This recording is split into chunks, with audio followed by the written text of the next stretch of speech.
안녕하세요. 제도권 주식 분석입니다. 자, 7월도 얼마 남지 않았습니다. 편안하게 주말 잘 쉬고 계실 텐데요. 시장에 대한 감을 완전히 잃지 않으시도록 제가 다음 주 시장 그리고 지난주에 중요 포인트들 리뷰해 드리면서 마무리할 테니까 편안하게 들어주시면 감사하겠습니다. 자, 코스피 먼저 보여드릴게요. 시장 자체로 본다면 일단 횡보장, 지난 6월 이후에 횡보장을 약간 우상향하면서 나쁘지 않은 지수의 흐름을 보여주고는 있지만 결과적으로 이 업종이 전체적으로 유기적으로 움직이는 시장이 아닌 이제 개별 종목들, 예를 들면 지난주에는 바이오 같은 종목들, 코로나 치료제 이슈가 되면서 좀 뭐 개별 종목들이 너무 튀어오르는 듯한 그런 모습을 보였는데요. 사실 이런 시장에는 저 같은 이 펀더멘탈 기초로 분석하는 그 투자자들한테는 좀 맞지 않는 그런 성향이 있었습니다. 뭐 그동안 오를 때는 여러 가지 분석을 토대로 어떤 논리를 가지고 투자를 했다면 사실 지금 이 지난주부터 그다음에 8월 이후까지도 이어질 것으로 예상되는 이 개별 종목 장세가 조금 걱정이 되기도 하는 이제 그런 부분입니다. 아무튼 그 중에서 사실 이 위기가 곧 기회거든요. 안정적으로 시장이 잘 돌아갈 때는 개인들이 비집고 들어갈 틈이 없어요.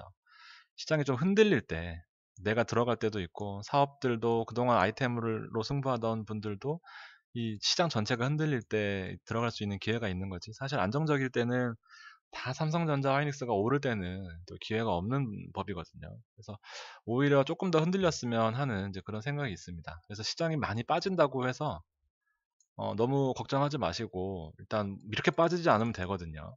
조금 흔들리는 부분에 있어서는 그동안 잘 따라오시던 것처럼 너무 걱정하지 않고 기회를 잘 포착해야 되겠다라고 생각하시면 될 것 같습니다. 일희일비 하시면 주식시장에서 스트레스 받아서 오래 버티기 힘듭니다. 네, 참고해 주시고요. 어쨌든 멘탈 싸움이에요. 모든 거. 지금 우리 삶도 그렇고 이제 멘탈이 무너지는 순간 이제 좀 더 힘든 것을 겪게 마련이다 보니까 아무튼 멘탈 잘 챙기시고요. 미국 시장 같은 경우에는 지난주 목, 금, 좀 생각보다 큰 폭으로 하락했습니다. 지금 코로나 이슈는 워낙 면역이 되어 있기 때문에 코로나 이슈라기보다는 지금 다음 주 28일과 29일로 예정되어 있는 미국의 FOMC 때문입니다. 이게 보통은 FOMC, 미국의 금리에 대한 결정을 하는 최고 의사 결정 기구에서 28일과 29일이거든요. 그러면 이때 금리 인하를 할 수도 있다라는 생각에 사실 그 전부터 기대감이 작용을 합니다.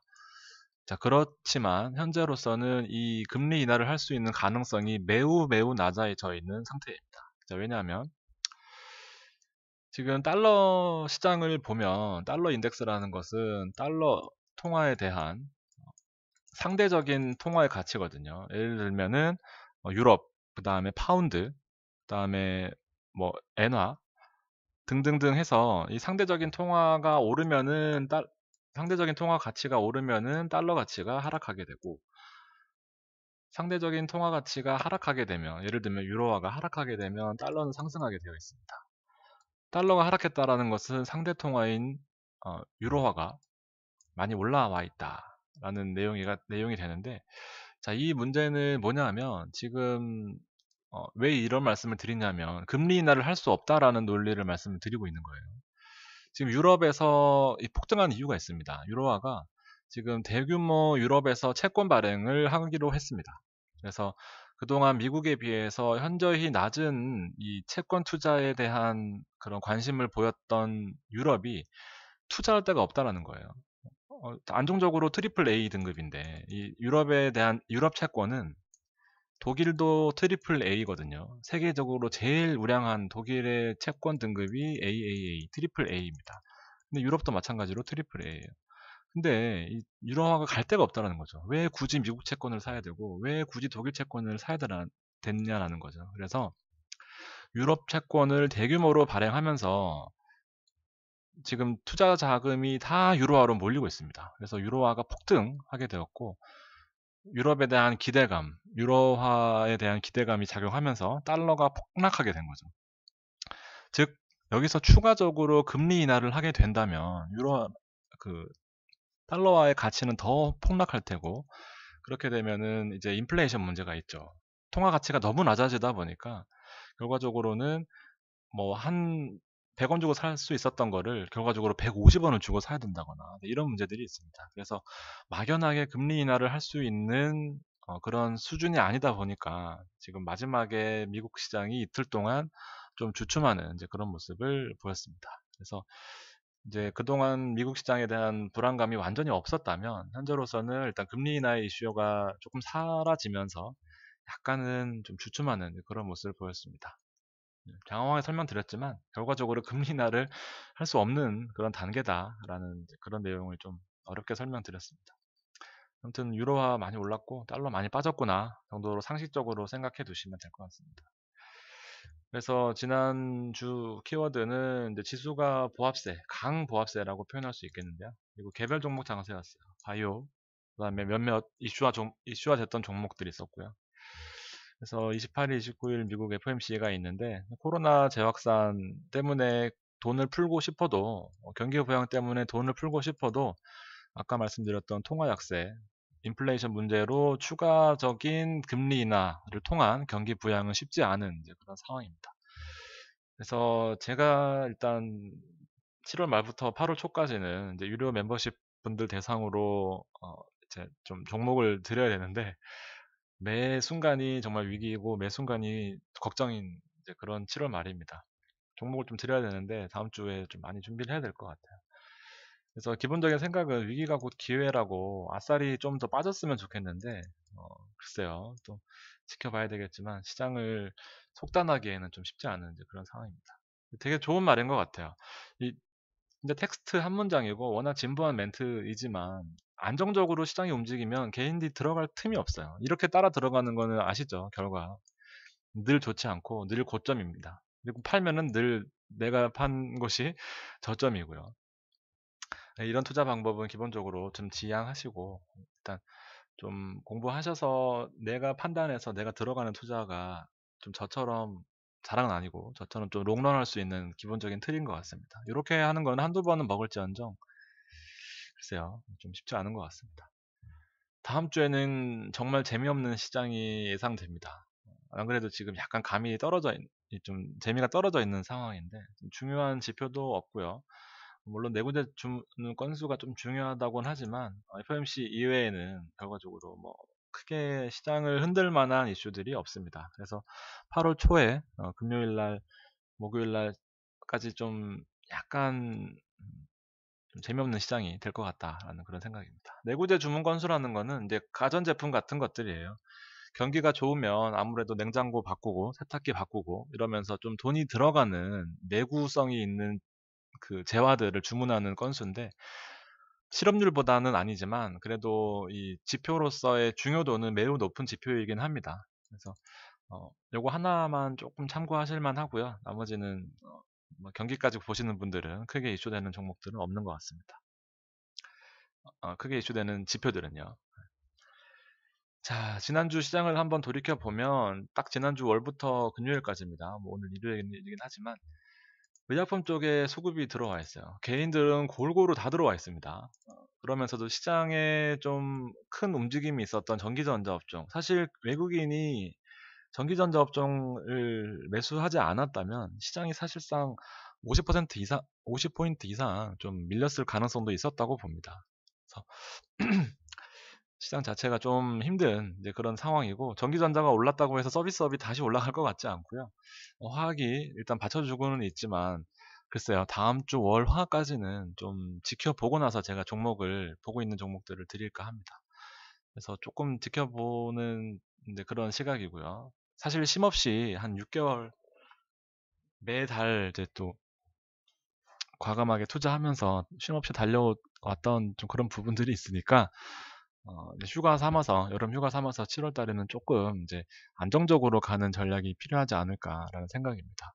서비스 업종에 개인들이 이렇게 달려들어와 있는 상황에서 다음 사이클이 과연 서비스업이라고 하기가 좀 부담스러운 상황입니다. 되게 웃긴 것도 있어요. 이거는 사실 월화수에 들어왔던 수급이고요. 나머지 뒤에 수급은 또 아닙니다. 되게 웃겨요. 자, 기관들 지난주에 샀던 종목들은 전기, 이노베이션, 현대차 있습니다. 일단 전기는 제외하고 이노베이션과 현대차, 뉴딜 10대 한국판 이제 뭐 신뉴딜. 그래서 현대차가 일단 각광을 받고 있긴 한데 수급이 현재까지 자동차까지 오기에는 좀 쉽지 않은 상황인 것 같고요. 자, 외국인이 삼성전자를 싹쓸이 매수를 하면서 일단 시장은 받쳐줬지만 지수 강보합이지만 글쎄요. 개인들이 투자하는 거 혹은 기관들이 투자하는 거 정말 쉽지 않았을 한 주였습니다. NC소프트, 카카오, 현대모비스가 상대적으로 매도세가 워낙 컸는데 이 물량들을 NC소프트와 카카오를 지난주 초반에 개인들이 싹 담으면서 시장에 결국에는 이제 총알바지 역할을 해준 그런 상황입니다. 상대적으로 전기와 전자를 많이 팔고 SK이노베이션도 많이 팔았던 그런 한 주였습니다. 개인들과 반대로만 해도 정말 제가 보기에는 50% 이상은 가는 것 같아요. 그래서 아무리 바쁘시더라도 개인들이 투자하고 있는 거를 보는 것은 정말 큰 도움이 될 겁니다. 어디에 수급이 물리고 있는지. 자, 기관이 일단 부재예요. 외국인도 부재고요. 그래서 지금 뭐 기타 법인 연기금은 싹 다 부재고 이런 상황들이 결국에 시장에 결코 좋게 작용할 리가 없습니다. 그래서 개인들만 일단 진흙탕 싸움을 하고 있는데 이런 개인들의 자금들은 어쨌든 다 좀 초우량주라기보다는 좀 약간 이슈가 있는 종목들 위주다 보니까 잘 판단하셔서 좀 투자를 해야 될 것 같고 시총 상위에 있는 종목들 SK와 삼성전자 빼고는 지금 결과적으로 눈에 보이는 게 다입니다. 시장 자체가 좀 분위기가 좋지 않아요. 그래서 아싸리 분위기가 더 안 좋아지기를 사실 개인적으로는 좀 바라고 있어요. 지금 뭐 현금이 좀 어, 놀고 있는 상황이라서 이렇게 2200을 막 돌파하는 이런 그 추세에서는 과감하게 들어가기가 아무래도 부담스럽거든요. 예, 좀 조금 조심해야 될 필요성이 있는 것 같다 그런 생각입니다. 자, 종목 몇 개 볼게요. 자, 결과적으로는 이 지지선에 대한 무서움이 또 폭등으로 나왔습니다. 장중에 16%까지 올랐었는데, 아이고, 16%까지 올랐었는데 결과적으로 6% 마감이거든요. 지지선에 대한 이 이슈, 그리고 여기 한번 우리 먹고 나왔었죠. 다시 한번 여기 한 번인데, 글쎄요, 제가 보기에는 이 지지선이 좀 강하다 생각이 들면은 다음 주에는 단타로 하면서 좀 시간을 보낼 생각입니다. 미더스 제약이 괜찮은 것 같아요. 지금 거래량이 많이 늘어나면서 전반적으로 제약 바이오들 다 오르는 상황에서 좀 흐름을 탈 수 있지 않을까라는 생각입니다. NC소프트는 지난 98만 원 매도 이후에 80만 원까지 떨어졌습니다. 이런 거거든요. 여기를 없다고 봤을 때 누구라도 들어가고 싶거든요. 근데 어떻게 98만 원, 96만 원에 엑시트하고 나올 수 있겠어요. 요때 방송 보시면 제가 매도하라는 그 사인 한 두세 번 드린 방송이 있을 겁니다. 근데 이렇게 오르는 상황, 뒤에가 없다고 봤을 때 이렇게 오르는 상황에서 누구라도 여기 들어가고 싶거든요. NC소프트가 100만 원 간데 전 직원 성과급 주면서 뭐 엄청나대 하면서 뉴스에서 막 빵빵 터뜨리거든요. 그럼 그때 들어가신 분들은 지금 매도 기회 단 한 번 주지 않고 80만 원까지 뭐 약 20% 이상 하락하는 이런 시장에서 과연 이제 멘탈이 정상적으로 잘 유지될 수 있을지 의문입니다. 그래서 늘 이제 급등하면 한 번 기회를 줬고요. 두 번 기회를 줬습니다. 여기 빨간 양봉 보이시죠? 그래서 급등하고 난 이후에는 좀 액션을 취해야 되는 이제 그런 상황이 반드시 필요합니다. 그래서 NC소프트 같은 경우에는 이제 제가 게임을 하고 있지만 정말 마지막 끝물이었던 것 같습니다. 지금 그때 이후로는 많은 분들이 이제 다른 게임으로 많이 가거나 이제 게임을 안 하거나 이제 그런 상황이 연출되고 있다. 그래서 물론 뭐 80만 원까지 온 상황에서 지금 판단을 하라고 하면은 뭐 저 같으면은 121선까지는 보겠습니다. 왜냐하면 또 아무래도 NC 소프트의 이 게임들이 구글 매출 뭐 거의 10위권 안에 많은 게임들이 들어와 있다 보니까 막 폭락하지는 않을 거예요. 그러면 어떻게 할 거냐라고 이제 되물으신다면 저는 일단 121선이 오면 그때 물타기를 하든지 뭐 추가적으로 판단을 할 것 같습니다. 지금은 손 쓸 수 있는 방법이 아예 0입니다. 0. 못 팔면은 장기 투자로 가야 돼요. 자, 카카오는 주 후반 들어서 외국인들, 기관들이 약간씩 관심을 가지면서 또 우량주답게 좋은 구간에서 반등을 하고 있는 것 같습니다. 자, 그렇지만 저보고 지금 카카오를 어떠냐고 물어보신다면 저는 지금은 안 들어갑니다. 서비스 업종이 다시 올라가리라는 보장이 없어요. 그래서 일단 하루 이틀 지켜보고 시장의 움직임을 좀 지켜볼 필요성이 있습니다. 물론 메리트는 있는 종목입니다. 서비스 업종들이 전반적으로 비슷하게는 움직여주고 있어요. 카카오와 네이버가 28만원. 생각보다 많이 올라와 있네요. 아주 좋은 구간에서 반등하고 있습니다. 그래서 하루 이틀 더 지켜보고, 진입은 제가 FOMC 나오는 거 흐름 보고, 왜냐면 더 떨어질 거거든요. 월요일과 화요일이 더 안 좋을 것 같습니다. 제 생각에는. 그래서 화요일이나 뭐 수요일쯤에 진입을 하신다면 그때쯤 목표를 하시면 더 좋을 것 같고요. 이거 왜 갖고 왔죠? 네이버. 패스하겠습니다. 왜 갖고 왔는지 모르겠어요. 자, KMW. 언제 사도 좋다는 KMW는 이제 최고가 찍고 나서 일단 3% 정도 조정세인데, 이런 거에 흔들리시면 주식 못합니다. 3% 빠졌다고 나는 왜 들어갈 때마다 이러냐 하지 마시고요. 어쨌든 판단해서 들어가신 종목들은 그냥 가지고 계시면 됩니다. 그래서 급등할 때 팔면 돼요.